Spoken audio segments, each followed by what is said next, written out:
Jauh sebelum nama manusia dikenal oleh bumi, sebelum doa pertama dipanjatkan, sebelum air mata taubat pernah jatuh ke tanah, bumi telah lebih dulu berdenyut oleh kehidupan. Namun kehidupan itu bukan seperti yang kita kenal hari ini. Bumi pada masa itu bukan tempat yang tenang. Langit menyaksikan makhluk-makhluk yang hidup tanpa petunjuk wahyu, tanpa tuntunan kenabian, tanpa amanah sebagai khalifah. Dalam berbagai riwayat kuno dan penjelasan para ulama terdahulu, disebutkan bahwa bumi pernah dihuni oleh makhluk-makhluk yang kuat secara fisik, namun lemah dalam hikmah. Mereka berjalan di bumi, beranak pinak, membangun dan menghancurkan, namun tidak pernah benar-benar menjaga. Nama mereka kini terdengar asing di telinga manusia modern.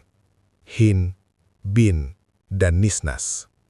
Bukan karena mereka tidak pernah ada, tetapi karena kisah mereka tidak banyak diceritakan. Sebagian menyebut mereka menyerupai manusia, namun tidak sepenuhnya manusia. Sebagian lainnya menggambarkan tubuh yang ganjil, cara hidup yang kasar, dan jiwa yang dipenuhi nafsu kekuasaan. Mereka hidup di bumi pada masa yang sangat panjang, hingga bumi mengenal perang jauh sebelum mengenal damai. Gunung menjadi saksi pertumpahan darah, tanah menyimpan jejak langkah makhluk yang saling membinasakan, dan angin membawa jeritan makhluk yang kalah dalam perebutan wilayah. Tidak ada hukum yang menahan mereka. Tidak ada rasa takut akan hari pembalasan. Yang kuat menindas yang lemah, yang licik bertahan lebih lama, dan yang kejam menjadi penguasa. Bumi pun lelah. Kekacauan itu bukan hanya terjadi sesekali, tetapi berulang, terus-menerus, seolah kehancuran adalah satu-satunya bahasa yang mereka pahami. Inilah fase bumi yang jarang disentuh oleh pembahasan umum. Sebuah masa di mana kehidupan ada, tetapi cahaya belum turun sepenuhnya. Dan di saat itulah, langit memperhatikan. Para malaikat yang senantiasa taat dan menyaksikan perintah ilahi, melihat bagaimana makhluk bumi sebelumnya memperlakukan amanah kehidupan. Mereka melihat bumi dirusak oleh penghuninya sendiri. Mereka menyaksikan darah yang mengalir tanpa penyesalan. Pengalaman inilah yang kelak menjadi latar dari sebuah dialog besar. Dialog yang akan tercatat dalam kitab suci, namun sering dibaca tanpa memahami konteks sejarahnya. Bumi kala itu bukan sekedar planet kosong menunggu manusia. Ia adalah medan ujian yang telah gagal berkali-kali. Dan di atas reruntuhan itulah akan lahir satu rencana baru. Bukan untuk mengulang kesalahan yang sama, tetapi untuk menguji makhluk dengan sesuatu yang belum pernah diberikan sebelumnya. Akal, hati nurani, dan peluang untuk kembali setelah salah. Namun sebelum itu terjadi, bumi harus lebih dulu melalui fase kegelapan yang panjang, agar cahaya yang datang setelahnya memiliki makna. Kisah ini bukan dongeng, bukan pula cerita untuk menakut-nakuti. Ini adalah latar sejarah spiritual bumi, sebuah pengantar sebelum nama Adam disebut, sebelum manusia diberi amanah, dan sebelum kita semua menjadi bagian dari cerita besar ini. Dan dari sinilah, kisah sebenarnya mulai bergerak menuju konflik. Pada awalnya, tidak ada yang terasa ganjil. Makhluk-makhluk penghuni bumi itu hidup sebagaimana makhluk hidup lainnya. Mereka berkembang biak, menguasai wilayah, dan bertahan hidup. Namun perlahan, sesuatu mulai berubah. Bukan pada bumi, melainkan pada hati penghuninya. Keinginan untuk menguasai lebih banyak wilayah tumbuh tanpa batas. Yang kuat merasa berhak menentukan hidup dan mati yang lemah, yang cerdas memanipulasi, yang licik bertahan dengan cara apapun. Dan dari sinilah retakan pertama muncul. Perselisihan kecil berubah menjadi pertikaian. Pertikaian berubah menjadi perang. Perang berubah menjadi kebiasaan. Bumi yang sebelumnya hanya menyaksikan langkah kaki, kini menyaksikan darah mengalir di permukaannya. Tidak ada rasa bersalah, tidak ada penyesalan. karena bagi mereka, kekerasan adalah cara bertahan hidup. Sebagian riwayat menggambarkan bahwa makhluk-makhluk ini tidak hanya berperang satu sama lain, tetapi juga merusak tatanan alam. Hutan ditebang tanpa alasan, gunung dijadikan benteng pertahanan, sungai berubah warna oleh sisa peperangan. Bumi yang diciptakan sebagai tempat hidup, perlahan berubah menjadi arena kehancuran. Dan konflik ini tidak terjadi sekali atau dua kali. Ia berulang, membesar dan menyebar. Setiap generasi mewariskan dendam pada generasi berikutnya. Hingga pada satu titik, kerusakan itu mencapai tingkat yang tidak bisa lagi diabaikan. Langit memperhatikan. Para malaikat yang menyaksikan perjalanan ciptaan melihat pola yang terus berulang. Makhluk bumi diberi ruang, namun ruang itu disalahgunakan. Mereka melihat bagaimana kehidupan tanpa petunjuk selalu berakhir pada kesombongan dan kehancuran. Dan dari pengalaman inilah lahir sebuah kekhawatiran besar. Karena konflik ini bukan hanya tentang makhluk purba itu sendiri, melainkan tentang masa depan bumi. Jika makhluk sebelumnya gagal menjaga, apa jaminannya makhluk setelahnya akan berbeda? Konflik semakin memuncak ketika sebagian makhluk mulai merasa dirinya paling berhak hidup. Mereka membentuk kelompok-kelompok kekuasaan yang tidak tunduk, dimusnahkan. Disinilah bumi benar-benar memasuki fase tergelapnya. Tidak ada kedamaian yang bertahan lama. Setiap keheningan hanyalah jeda sebelum perang berikutnya. Setiap kemenangan hanyalah awal dari balas dendam baru. Dan yang paling mengerikan, mereka tidak pernah merasa salah. Inilah konflik yang menjadi pembeda utama antara makhluk sebelum Adam dan manusia yang kelak diciptakan. Karena konflik ini lahir bukan dari kesalahan sesaat, melainkan dari kesombongan yang dipelihara. Bumi pun seakan bersaksi bahwa kekuatan tanpa hikmah hanya akan melahirkan kehancuran. Pada titik inilah, sejarah mulai bergerak ke arah yang tidak bisa dihentikan. Karena konflik yang terus membesar tidak hanya mengundang kehancuran, tetapi juga mengundang campur tangan ilahi. Dan ketika campur tangan itu datang, tak ada satupun makhluk yang mampu menghindar. Namun bagaimana caranya langit merespons kekacauan ini? Apakah bumi akan dibiarkan hancur bersama penghuninya? Atau justru akan lahir makhluk baru sebagai pengganti? Pertanyaan-pertanyaan inilah yang akan membawa kita ke bagian selanjutnya. Karena setelah konflik muncul, cerita ini tidak berhenti, melainkan justru semakin dalam dan berbahaya. Konflik yang terjadi di bumi tidak lagi bersifat lokal. Ia menyebar seperti api yang menjalar tanpa arah, menghanguskan apapun yang dilewatinya. Makhluk-makhluk penghuni bumi itu tidak hanya saling memerangi, mereka mulai menguasai dan menundukkan. Yang kalah dipaksa mengabdi, yang lemah dijadikan korban, yang berbeda dianggap ancaman. Pada fase inilah, kekacauan berubah menjadi sistem. Burang bukan lagi reaksi emosional, melainkan strategi. Wilayah dibagi, kekuatan dihitung, kehancuran direncanakan. Bumi tidak pernah sesunyi ini, meski dipenuhi makhluk hidup. Sebagian riwayat menyebutkan bahwa pada masa inilah Allah menciptakan makhluk dari api yang kelak dikenal sebagai bangsa jin. Mereka diberi kemampuan berbeda, kekuatan yang lebih halus, dan kecerdasan yang lebih tajam. Sebagian dari mereka diperintahkan untuk menertibkan bumi, menghentikan kerusakan, mengakhiri pertumpahan darah yang tak berkesudahan. Dan untuk pertama kalinya setelah waktu yang sangat lama, bumi menyaksikan keseimbangan sementara. Tapi ketenangan itu tidak bertahan lama. Karena di balik keberhasilan menundukkan makhluk sebelumnya, tumbuh benih yang sama, kesombongan. Sebagian dari bangsa jin mulai merasa bahwa merekalah pemilik sah bumi.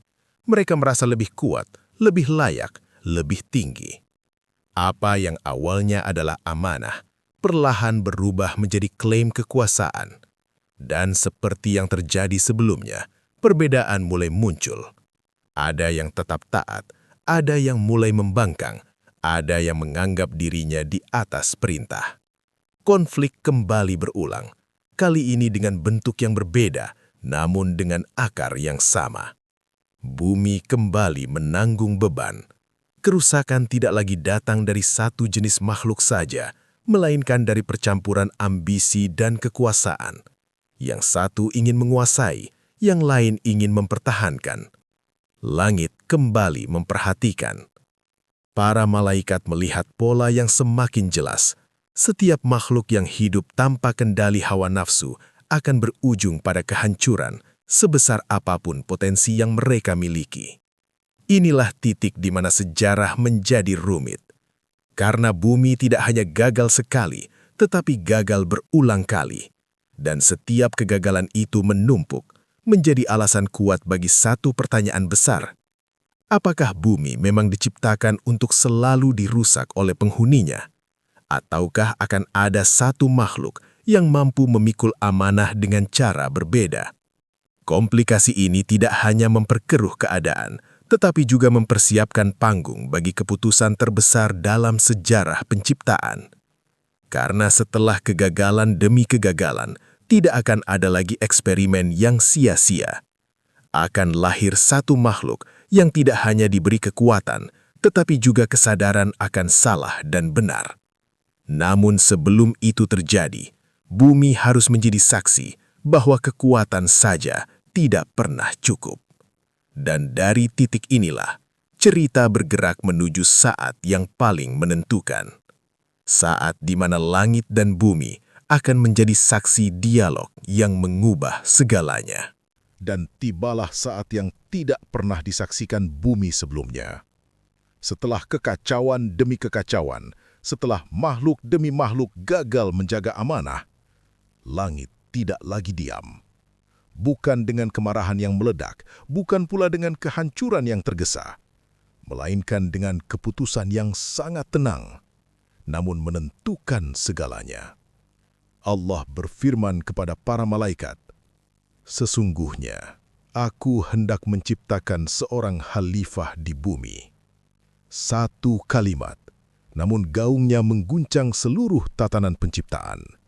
Bumi seakan berhenti berputar, langit terdiam, dan para malaikat, makhluk yang tidak pernah membangkang, menyambut firman itu dengan sebuah pertanyaan yang syarat makna. Bukan penolakan, bukan pula keraguan terhadap kebijaksanaan Allah, melainkan ungkapan kegelisahan yang lahir dari sejarah panjang. Apakah engkau akan menciptakan makhluk yang akan berbuat kerusakan di bumi dan menumpahkan darah? Pertanyaan itu tidak muncul dari prasangka kosong. Ia lahir dari sejarah, dari apa yang telah mereka saksikan sebelumnya. Para malaikat telah melihat bumi dihuni makhluk-makhluk yang kuat, namun hancur oleh kesombongan. Mereka menyaksikan bagaimana kekuasaan berubah menjadi kezaliman dan kebebasan berubah menjadi kehancuran. Maka ketika mendengar akan lahir makhluk baru yang akan hidup di bumi yang sama, kekhawatiran itu pun muncul. Bukan karena malaikat meragukan Allah, tetapi karena mereka memahami betapa beratnya amanah bumi. Dan di saat itulah Allah menjawab dengan jawaban yang singkat, namun mengandung makna yang takkan pernah habis direnungkan. Aku mengetahui apa yang tidak kalian ketahui. Tidak ada penjelasan panjang, tidak ada detail yang dibuka saat itu. Hanya satu kalimat yang menegaskan bahwa penciptaan manusia bukan pengulangan, melainkan titik balik. Karena manusia tidak diciptakan hanya dengan kekuatan, tetapi dengan akal yang mampu menimbang, hati yang mampu menyesal, dan jiwa yang mampu kembali setelah jatuh. Inilah klimaks dari seluruh perjalanan panjang bumi.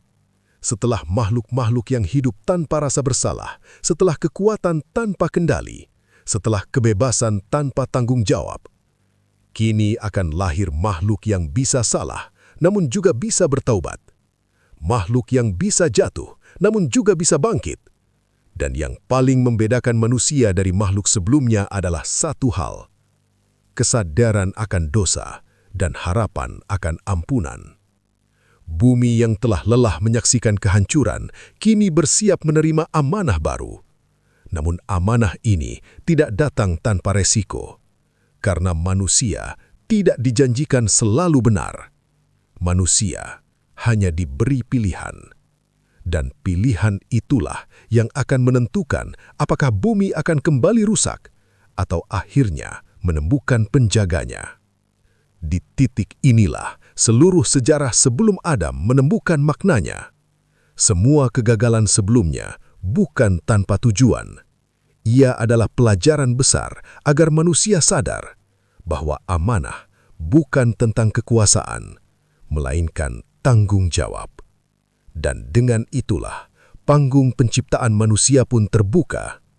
Namun klimaks ini bukanlah akhir.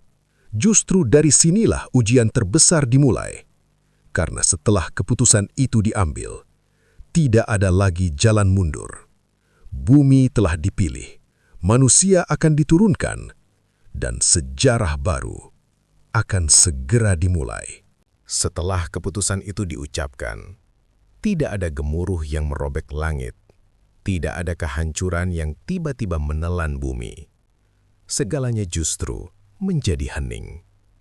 Hening yang bukan kosong, melainkan syarat makna. Bumi seakan menarik napas panjang, seolah memahami bahwa sesuatu yang besar telah diputuskan, namun belum sepenuhnya dimulai. Para malaikat kembali pada ketaatan mereka. Tidak ada perdebatan, tidak ada penolakan, karena bagi mereka, hikmah Allah selalu melampaui apa yang bisa disaksikan. Sementara itu, makhluk-makhluk penghuni bumi yang tersisa masih berjalan di atas tanah, tanpa menyadari bahwa peran mereka perlahan mendekati akhirnya. Kerusakan belum sepenuhnya berhenti, namun tidak lagi menjadi pusat perhatian langit. Fokus telah bergeser, bukan lagi pada apa yang gagal, melainkan pada apa yang akan dihadirkan. Di fase inilah ketegangan menurun, namun justru memberi ruang untuk perenungan yang lebih dalam. Karena Allah tidak serta-merta menghapus makhluk sebelumnya dalam satu hentakan. Sejarah tidak diputus secara kasar, ia ditutup dengan tenang dan terukur. Ini mengajarkan satu hal penting, bahwa perubahan besar dalam penciptaan seringkali tidak datang dengan kekerasan, melainkan dengan kesabaran ilahi. Bumi tetap berputar, gunung tetap berdiri, langit tetap menaungi. Namun di balik ketenangan itu, sebuah persiapan sedang berlangsung. Persiapan untuk menghadirkan makhluk yang tidak diciptakan untuk menang secara instan, melainkan untuk belajar melalui proses. Anti-klimaks ini bukan penurunan makna, tetapi peralihan fokus. Dari kekaosan menuju harapan, dari kegagalan menuju kemungkinan, dari kekuatan menuju kesadaran. Dan di titik ini, cerita tentang makhluk sebelum Adam tidak lagi terasa menyeramkan, melainkan penuh pelajaran. Bahwa sebesar apapun kekuatan, tanpa kendali akan menghancurkan. Bahwa selama apapun hidup, tanpa tanggung jawab akan sia-sia. Ketegangan yang tadi mencapai puncaknya, kini berubah menjadi pertanyaan lembut yang menyentuh hati. Jika makhluk-makhluk sebelumnya gagal, mengapa manusia diberi kesempatan? Jawabannya belum diungkap sepenuhnya, dan memang belum waktunya. Karena antiklimaks adalah ruang untuk merenung, bukan untuk menjawab semua misteri. Di fase inilah, penonton diajak untuk tidak lagi takut pada kisah ini, tetapi mulai bercermin. Bumi telah mencoba banyak cara, dan kini satu kesempatan terakhir akan diberikan. Bukan kepada makhluk paling kuat, bukan kepada makhluk paling lama hidup, tetapi kepada makhluk yang mampu jatuh dan bangkit kembali. Dan dengan tenangnya fase ini, kita dibawa perlahan menuju satu pertanyaan besar berikutnya. bagaimana akhir dari makhluk-makhluk sebelum Adam, dan bagaimana sebenarnya manusia akan memulai perjalanannya. Karena setelah ketegangan menurun, cerita belum selesai. Ia hanya sedang mengambil napas sebelum masuk ke bab penentu berikutnya. Jawaban atas kekacauan itu akhirnya tidak datang dalam bentuk kehancuran besar.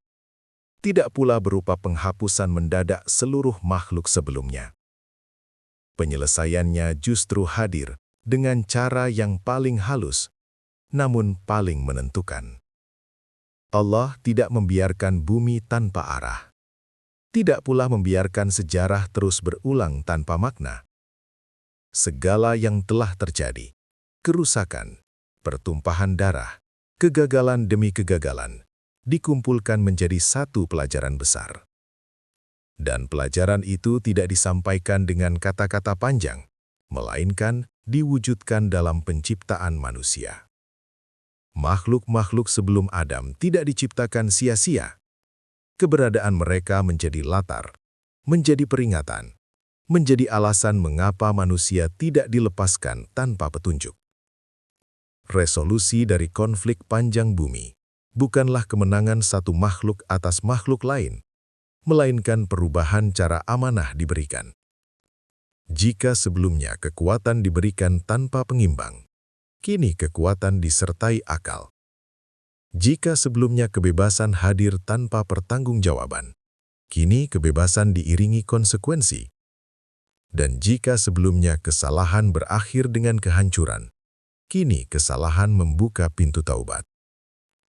Inilah jawaban mengapa manusia berbeda. Manusia tidak diciptakan untuk tidak pernah salah. Justru sebaliknya, manusia diciptakan dengan kemungkinan jatuh, namun juga dengan kesempatan bangkit. Disinilah konflik panjang bumi menemukan penyelesaiannya. Bukan dengan menghapus potensi kerusakan, melainkan dengan memberi jalan kembali setelah kerusakan terjadi. Makhluk-makhluk sebelum Adam gagal, bukan karena mereka hidup, tetapi karena mereka tidak pernah kembali. Tidak ada penyesalan, tidak ada kesadaran, tidak ada doa. Sedangkan manusia, bahkan dalam kejatuhannya, masih bisa menengadah ke langit. Resolusi ini juga menjelaskan mengapa penciptaan manusia didahului oleh dialog, bukan perintah sepihak. Karena manusia akan hidup dalam konflik, bukan hanya konflik dengan sesama, tetapi juga konflik dengan dirinya sendiri. Dan untuk konflik sebesar itu, dibutuhkan makhluk yang mampu merenung. Dengan demikian, sejarah makhluk sebelum Adam tidak ditutup dengan kehancuran, melainkan dengan peralihan peran. Mereka menjadi bagian dari masa lalu bumi, manusia menjadi penjaga masa depannya. Bumi tidak lagi menjadi arena eksperimen kekuatan, melainkan ladang ujian kesadaran. Dan di titik inilah, cerita mulai terasa lebih tenang. Ketegangan telah meredah, jawaban mulai terlihat. Bukan jawaban yang memuaskan rasa ingin tahu sepenuhnya, tetapi jawaban yang cukup untuk menenangkan hati. Karena resolusi sejati dari kisah ini bukan tentang siapa yang paling kuat, melainkan tentang siapa yang paling bertanggung jawab. Dan amanah itu kini berada di tangan manusia. Dan di titik inilah, kisah panjang tentang makhluk sebelum Nabi Adam akhirnya menemukan akhirnya. Bumi yang dulu menjadi saksi kegagalan demi kegagalan, kini tidak lagi menunggu makhluk yang paling kuat atau yang paling lama bertahan, melainkan makhluk yang bersedia memikul amanah. Sejarah makhluk-makhluk sebelum Adam perlahan memudar dari ingatan bumi, bukan karena tidak penting, tetapi karena perannya telah selesai. Mereka adalah halaman awal yang berat, agar halaman berikutnya tidak diulang dengan kesalahan yang sama. Dan manusia hadir bukan sebagai pahlawan tanpa celah, melainkan sebagai makhluk yang selalu diuji oleh pilihannya sendiri. Akhir dari cerita ini bukan tentang kehancuran, tetapi tentang kesempatan. Kesempatan untuk menjaga bumi, kesempatan untuk memilih jalan yang benar, kesempatan untuk kembali setiap kali tersesat. Bumi kini berada di tangan manusia, bukan untuk dikuasai sesuka hati, tetapi untuk dijaga dengan kesadaran bahwa kita hanyalah penjaga sementara. Dan jika kita mau jujur pada diri sendiri, kisah makhluk sebelum Adam bukanlah cerita masa lalu semata. Ia adalah cermin. Cermin tentang apa yang terjadi ketika kekuatan berjalan tanpa hikmah, ketika kebebasan lepas tanpa tanggung jawab, ketika hidup dijalani tanpa mengingat siapa penciptanya. Akhir cerita ini tidak menutup dengan jawaban keras, tidak pula dengan ancaman. Ia berakhir dengan satu pertanyaan sunyi yang dibiarkan tinggal di hati setiap pendengarnya. Apakah manusia akan belajar dari sejarah atau mengulanginya dengan wajah yang berbeda? Karena sesungguhnya, akhir dari kisah ini belum benar-benar terjadi. Ia masih terus ditulis oleh kita semua. Kisah ini mengingatkan kita pada satu kebenaran sederhana, bahwa kehancuran bumi tidak pernah dimulai dari kekurangan kekuatan, melainkan dari hilangnya kesadaran dan tanggung jawab. Manusia diberi amanah bukan karena paling sempurna, tetapi karena mampu belajar, menyesal, dan kembali kepada Allah. Dan selama pintu taubat masih terbuka, selama doa masih terucap, harapan itu belum pernah benar-benar padam. Jika kisah ini menyentuh hatimu, jadikan ia bukan sekadar tontonan, tetapi pengingat dalam setiap langkah hidupmu. Jangan lupa subscribe channel Check-in, cerita dan kisah inspiratif, agar kamu tidak tertinggal kisah-kisah penuh makna berikutnya. Dan insya Allah, di video selanjutnya, kita akan membuka bab baru yang tak kalah dalam, menenangkan, dan menggugah jiwa. Sampai bertemu di cerita selanjutnya. Tetap jaga iman, jaga amanah, dan jaga harapan.